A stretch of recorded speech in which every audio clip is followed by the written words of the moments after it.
like, you know, the best students, some of them may really want to like get a 4.0 GPA, and that's what they're thinking about. But what they're really thinking about is like the task. If we think about things like flow states and optimal productivity and motivation, it's like devoting yourself to the task at hand, not the goal. And so if you're motivated, like if your motivations are based on hedonistic dopamine, like that's absolutely why you're not going to get it, right? Because let's think about hedonistic dopamine for a second. So what is the relationship between hedonistic dopaminergic stuff and like this model of motivation? So what that means is that I am highly motivated towards something like, oh, I want to smoke pot. And then I smoke the pot, and then what happens to the thought? It disappears. I'm good. And then another thought comes in. Oh, now I want to eat Cheetos. And then I satisfy that thought in my mind, and then I get a dopamine hit. And then it's like, okay, let's play some games. And then you get that dopamine hit. And so if you really think about it, what's happening is you have tiny amounts of motivation towards individual tasks, which is why you call yourself unmotivated in life, because there's no central thought that you hold on to. Literally, hedonistic indulgence and dopamine reinforcement doesn't lead to what we call motivation on the outside, because you're not actually holding a thought in the middle of your mind for a long period of time. Hedonistic like dopamine satisfaction is actually like just cycling like random thoughts and being motivated towards it, right? And that's what it means. It's like, okay, now I'm going to eat this thing, and then I'm going to do this, and then I'm going to do this, and then I'm going to do this. So this is why I think like once you understand the principle that all motivation is holding one thought in your mind, a lot of these questions will start to make sense. And this is the problem, is that everyone has these questions. What about dopamine? What about anxiety? What about this? What about that? E equals MC squared. Once you understand E equals MC squared, you can take any number of test cases involving this crap, and it can all be reduced down to the equation. And the problem with motivation right now is that everyone is looking at all of these random things like, oh, there's research on dopamine, so let me go read about that. And oh, what about dopamine? What about anxiety? What about this? What about that? All that crap can be reduced down to holding a thought steadily in your head. That's it. How do I get self-discipline to achieve long-term goals? You don't. This is the problem. That kind of thinking is the problem. Because that is a thinking that comes from looking from the outside, right? Like, where do you get the idea that there is a thing called self-discipline? And where do you get the idea that there is a long-term goal? Like, what is that based on? It's based on observing other people and concluding, oh, that person has self-discipline because they are able to move towards a long-term goal. But if you actually ask that person, are you disciplined? They may say yes, and they may say no. Discipline is not a thing in your mind. Discipline is an emergent property. It's like flight, but it's not a feather, it's not a wing, it's not a bird, it's not a muscle. Dad, that run I was just on, I was like 0.3 seconds behind my personal best when I finished it. I'm on a new one now. You will never be able to cruise. What you have to do is create the components of flight, and then flight will emerge. A feather is not flight, a muscle is not flight, a bone is not flight. In that same way, discipline is an emergent property that you can see from the outside. But how you make it and what you observe are fundamentally different. You guys get that? The question is rooted in a false understanding of the thing. And it's simply like, you guys get this. The reason no one finds self-discipline is because it's not a real thing. And everyone's constantly asking themselves, how do I get self-discipline to achieve long-term goals? And you're setting yourself up for a standard that when you don't get, you feel like you beat yourself up and you feel like a dumbass. And it's like impossible to begin with, which is why 1,000 people are asking the question and 1,000 people are failing. And then once you're dealing with that negative emotion of like, oh, look at all these disciplined people out there and like, I suck. That makes things even worse. Because then anytime you try to do something, guess what's coming? Let me go to the gym. I suck. I suck. I suck. I suck. And then you sit there at home and you never go to the gym. It's tough.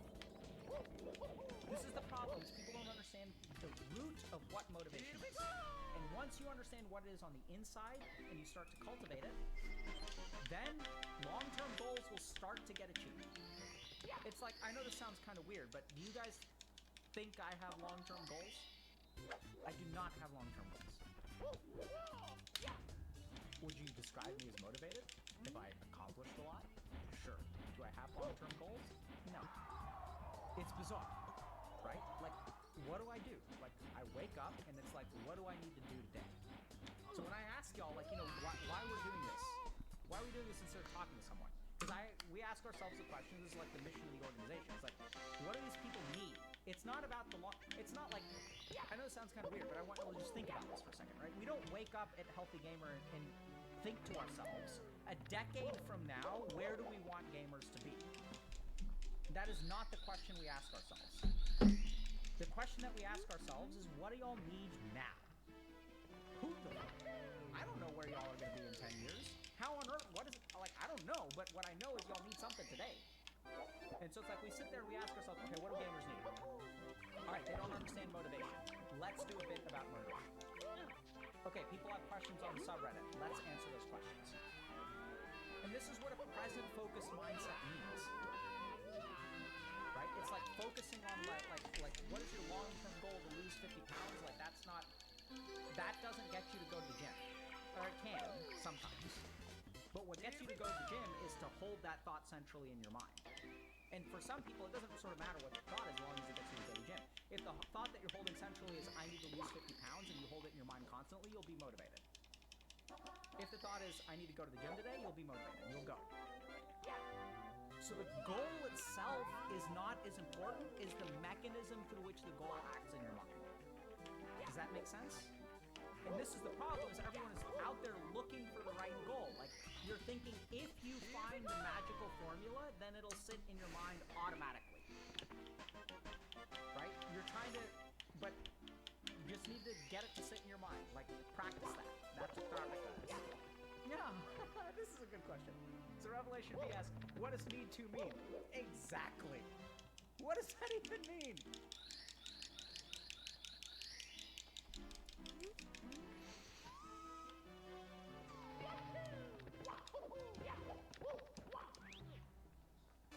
Today's talk is really about anxiety, but what I really love about it is there are a few dimensions to this anxiety.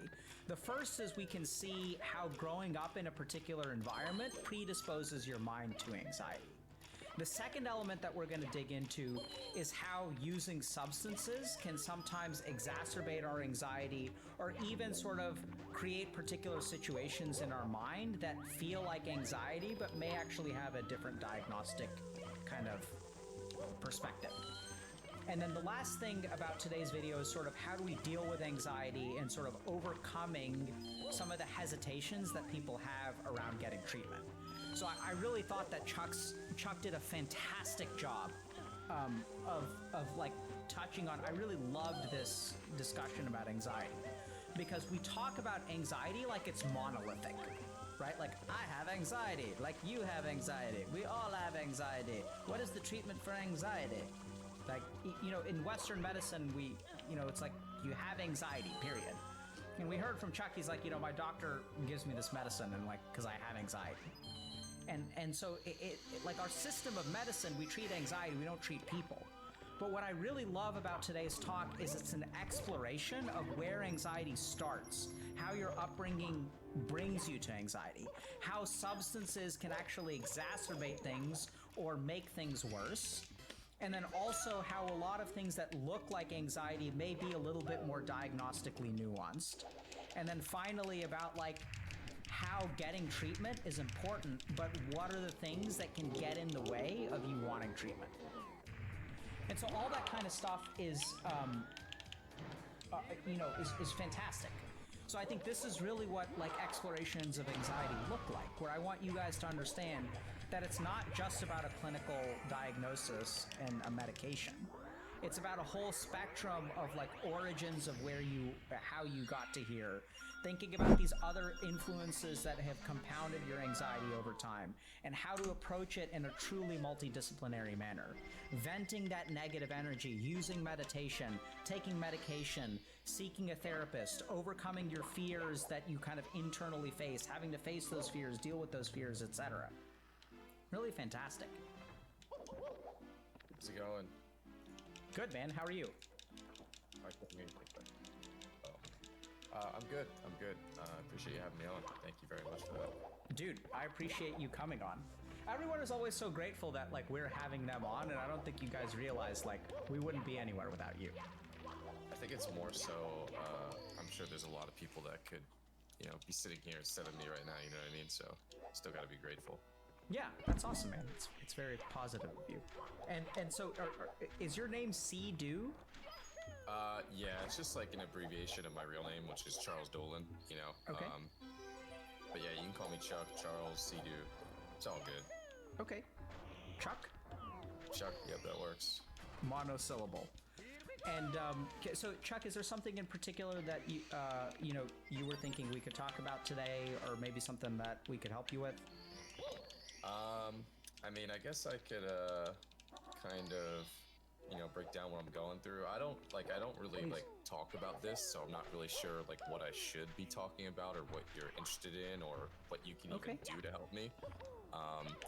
But, basically, I've been dealing with, anxiety for a long time, and I would say it's gotten progressively worse. It started to, hit me really bad when, my wife was pregnant with her first kid. I don't know if it was related. I feel like subconsciously, I guess it would have to be related if that's, when it started getting bad, but, basically, I'm it's kind of weird. I'm actually afraid to have anxiety. I think my biggest fear is having a panic attack, because one time I had a panic attack that lasted what I would say was an hour or something, and I felt like I wasn't in control of my body. I felt like reality became fake. You know what I mean?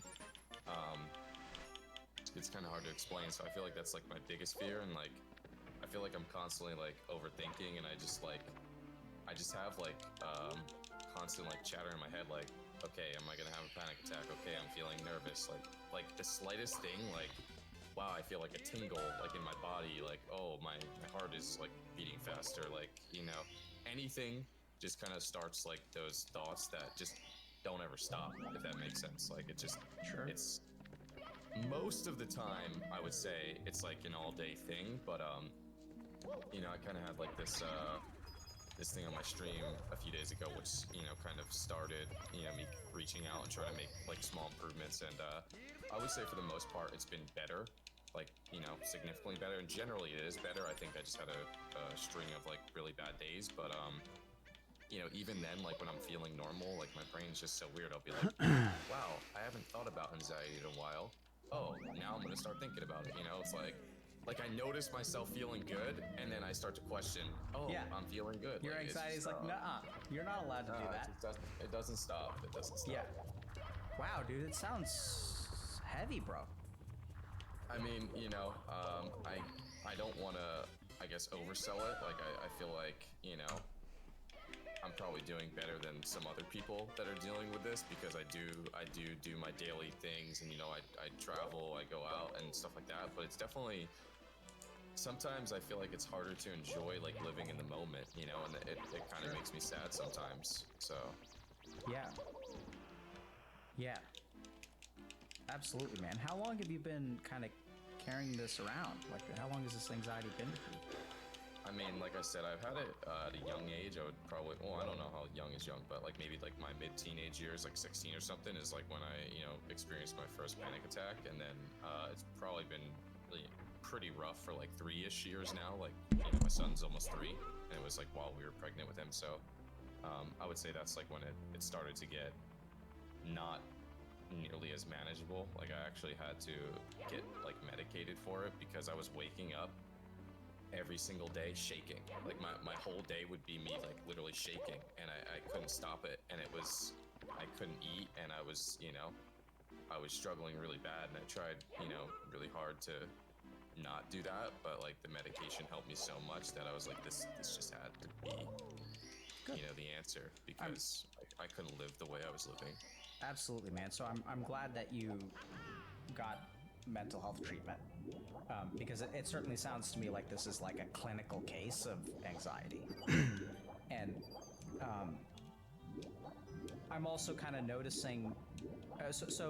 Do you mind if I ask you a couple of questions just about what kind of treatment you've tried and a little bit of your treatment history? Sure.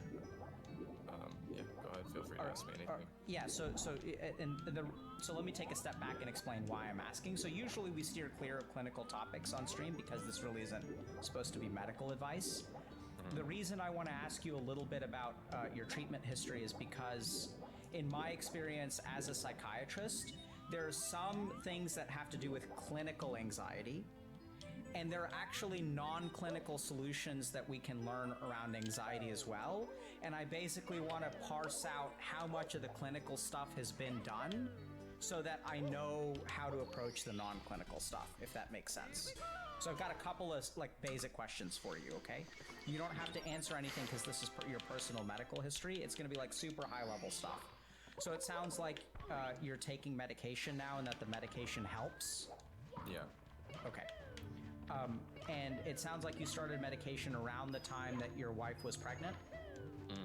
Yep. Okay. Have you tried psychotherapy or something besides medication? No. Okay.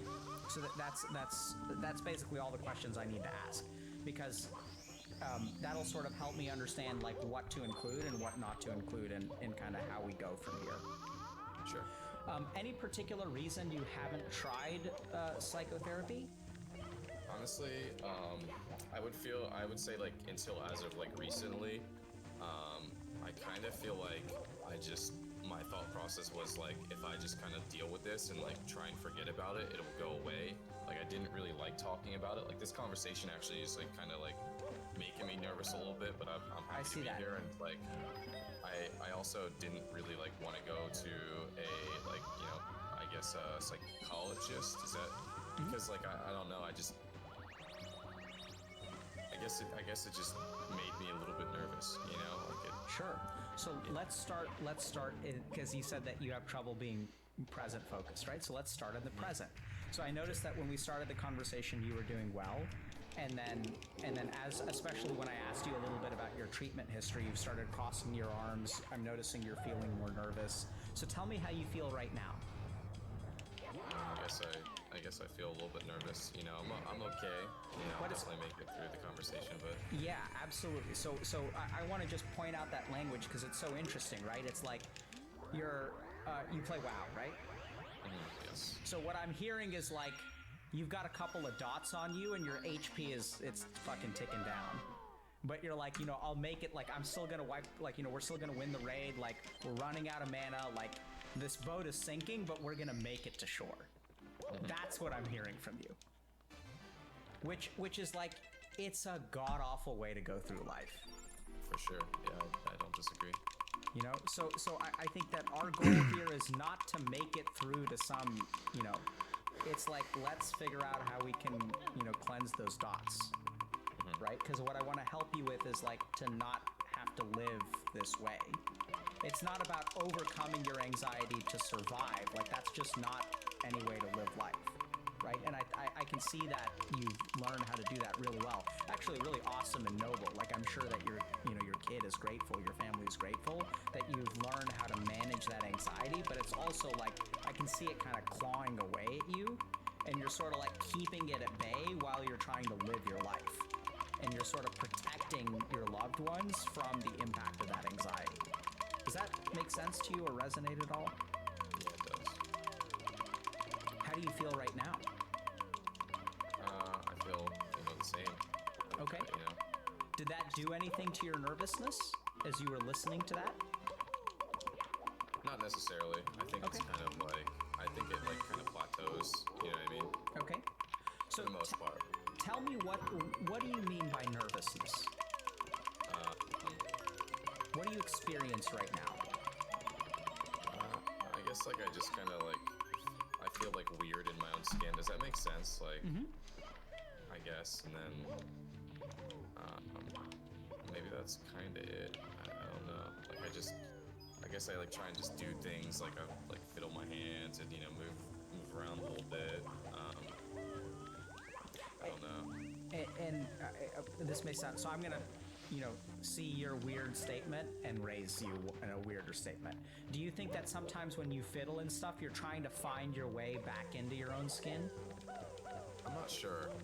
I feel like it's a way for me to just like do something and I guess like just keep my hands moving or Okay. You know what I mean? Just like maybe like a nervous tick or something, like tapping your leg or you know Okay. like playing with something in your hands, just to move around, I guess. Okay. Are you having particular thoughts right now?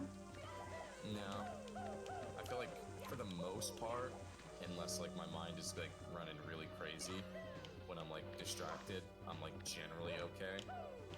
And like I said, you know, since like those few days ago, I started like trying to eat better and trying to exercise a little bit. I'm not doing anything crazy, and you know, some people recommended like 15 minutes of deep rest before and after you wake up, and I've been doing that, and I kind of felt like there was like immediate results. Like Sure. I felt like my thought process slowed down quite a bit. Not like in a I can't like function way, but like the racing thoughts like definitely almost went away immediately. Okay.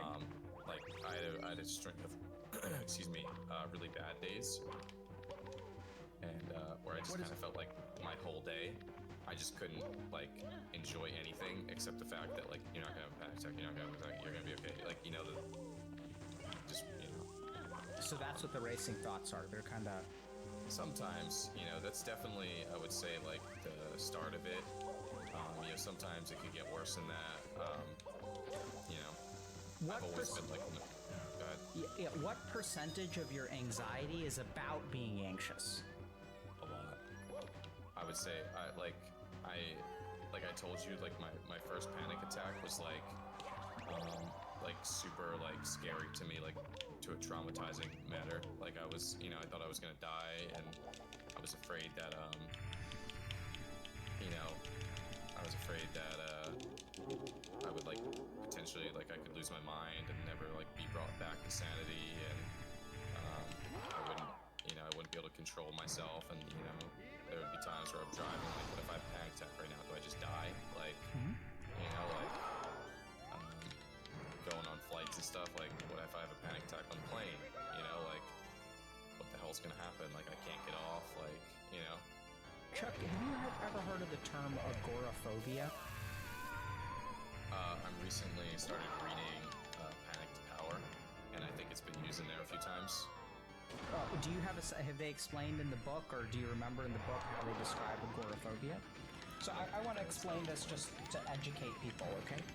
So, you know, this is something that you should consider talking to your provider about, but just to explain to you kind of how this works. So, first of all, what you're describing is like completely normal in the sense that some people, for whatever reason, and we can get to that in a second, are kind of like when they create their character, they get the panic or anxiety trait. And so sometimes what happens is people who have panic attacks will sometimes become agoraphobic, and what agoraphobic means is fear of going outside.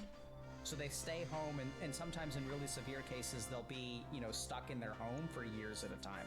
Sounds like you've already, you know, I don't think that's going to happen to you. So, because if it was going to happen, it would have already happened. So I think you kind of dodged that bullet. But I think the reason that I bring up agoraphobia right now is because I think it illustrates a lot of what you're going through. So the reason that people become agoraphobic is out of a fear of having a panic attack and being in an uncontrolled environment when they have it.